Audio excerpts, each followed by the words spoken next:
You will keep dating the same type of broken people over and over and over again until you allow yourself to be single, until you seal up your cookie jar and rebrand it. Dear diary, today's topic is one for the ladies, single ladies, unmarried ladies, emotionally available ladies, even the unemotionally available ladies, sleeping with one man after the next. I say ladies because as a woman you can do without it, as in sex, yes. Or you can manage without it. For men, it's a need. For women, it's a want. So I'll direct this to women. Yes, women. Either you're old or you're young, unmarried. If you're dating, this video is for you. If you're single, this video is for you. And emotionally available women, this video is for you. And for everyone else who will care to listen. If you have never been sat down and spoken to about intimacy, this is also for you. Mothers have a lot to do, and things, necessary topics tend to fall off the plate as she juggles one thing after the next. Today's entry dives into a topic that very often sparks debate and curiosity: the benefits of celibacy before marriage. No one tells you why you should stay celibate in your 20s or your 30s, or choose to return to celibacy in your 30s or 40s, or when you are out of a relationship. Now, whether you're considering this lifestyle choice or you're just simply interested in understanding its benefits, its advantages, this video, I hope, will help to shed some light on the emotional and the personal growth that comes from practicing celibacy before tying the knot. You would not know your dating standards until you know how to control yourself with intimacy. Sis, take a seat. Let me go deeper into this. You will not be attracted to the same type of people if you go celibate. You see, those red flags will become very, very red. They'll be so red, they become easier to spot once you learn to go without the cookies being nicked. Also, you don't need your eggs to be cracked. I heard the lady say, "Oh yeah, but I need my monthly eggs to be cracked." Girl, nature does that for you every month. It's called menstrual cycle. Now let's get into the juicy bits. One of the significant benefits of celibacy before a marriage is the opportunity it creates to establish clarity and self-awareness.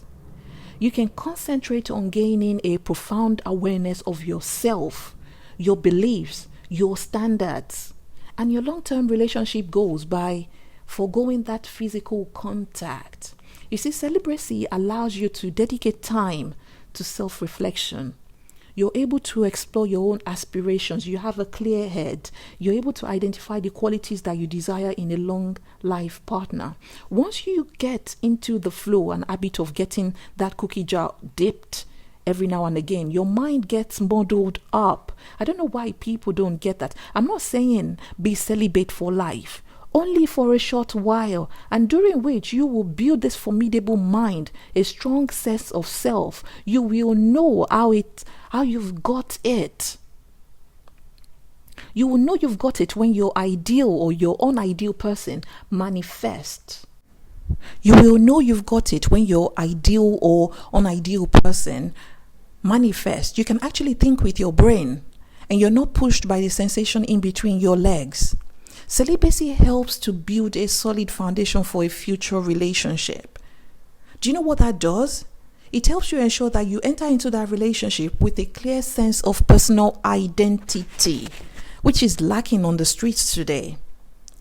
Now, being single before you get married has the added benefits of fostering an emotional connection with your spouse.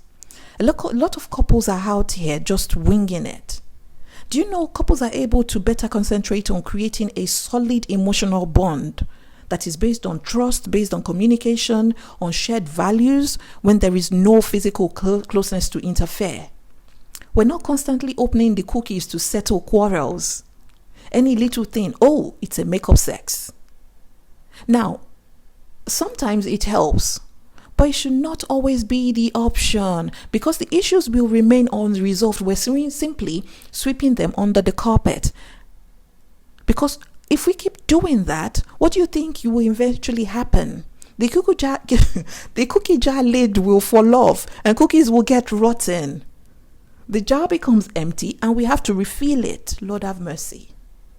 When the physical intimacy is temporarily set aside,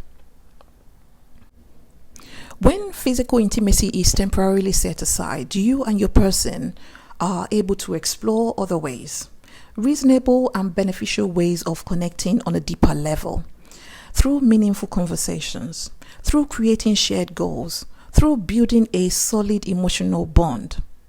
See, the absence of cookie sharing can actually strengthen the emotional connection, and it can help you create a solid foundation for a lasting marriage.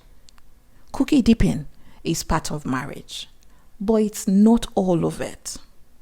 When your emotions are balanced, do you know you make a good communicator?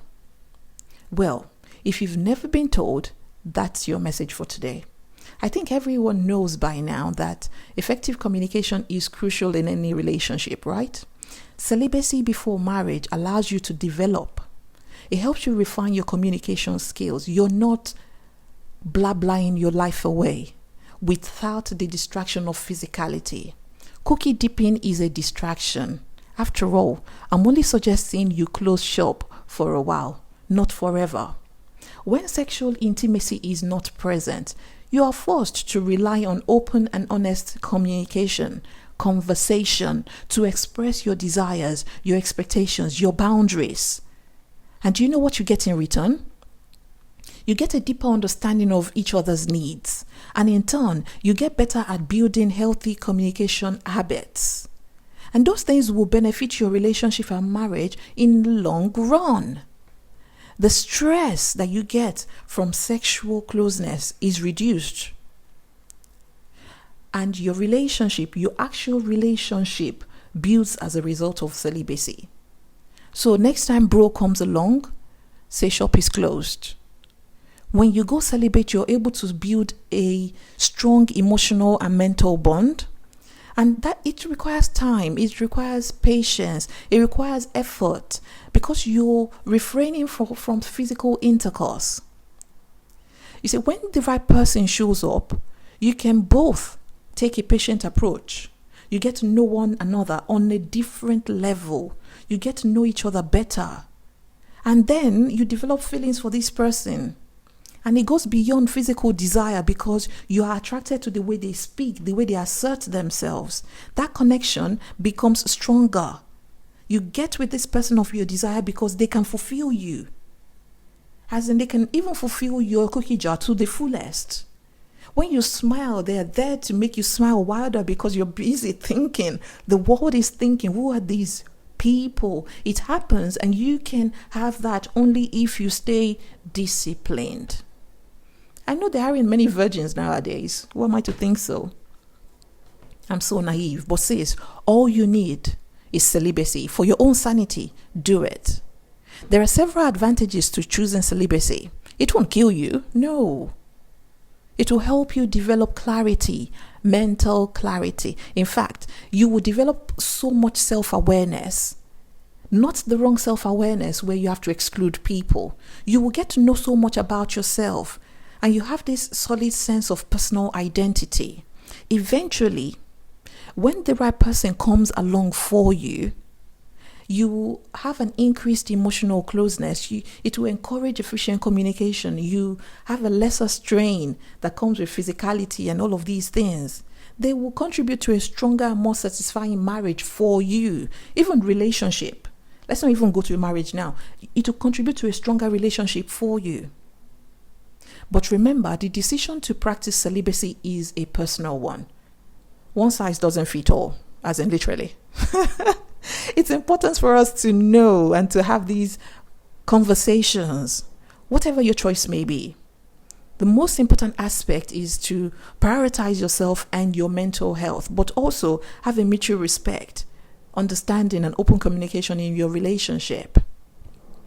Until next time, Take care and stay true to yourself.